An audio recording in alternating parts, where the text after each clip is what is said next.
என்னைக்காவது யோசிச்சிருக்கீங்களா இந்த டிப்பர்லாம் எப்படி தான் இவ்வளோ வெயிட் அன்லோட் பண்ணுதுன்னு? இந்த சிஸ்டம் பேர் தான் ஹைட்ராலிக் சிஸ்டம். இந்த சிஸ்டம் எப்படி ஒர்க் ஆகுதுன்னு வாங்க போய் பார்க்கலாம். இதுக்கு பேர் தான் சிலிண்டர். இந்த சிலிண்டர் பார்த்தீங்கன்னா ப்ரெஷரான ஆயிலை உள்ளே தள்ளும் பொழுது இந்த சிலிண்டருக்குள்ளே இருக்க ரேம் ஆனது வெளியே வருங்க.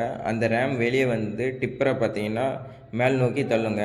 இந்த சிஸ்டத்தோட டயக்ராம் பார்த்தீங்கன்னா ஃபஸ்ட்டு பம்புக்கு பார்த்தீங்கன்னா பவர் கொடுத்து சம்பிலிருந்து அந்த ஆயிலை வந்து ப்ரெஷராக ஃபில்டருக்கு தள்ளுங்க. அந்த ஃபில்டர் பார்த்தீங்கன்னா ஆயிலை ஃபில்டர் பண்ணி டிசிவி வால்வுக்கு தள்ளுங்க. டிரைவர் வந்து டிசிவி வால்வை கண்ட்ரோல் பண்ணும்போது டிசிவிலேருந்து ஆயில் பார்த்தீங்கன்னா பம்புக்கு போகும்.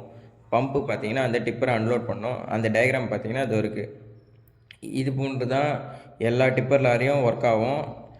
ஹெவியான வெயிட்டையும் இப்படி தான் அன்லோட் பண்ணும். இந்த சிஸ்டத்துக்கு பேர் தான் ஹைட்ராலிக் சிஸ்டம். இந்த சிஸ்டம் பார்த்திங்கன்னா நிறைய ஆட்டோமோட்டிவ் வெஹிக்கிளில் யூஸ் பண்ணுறாங்க. எஸ்கவேட்டர், டிப்பர், டிராக்டர் இது போன்ற வெஹிக்கிளுக்கு இந்த சிஸ்டம் யூஸ் பண்ணுறாங்க.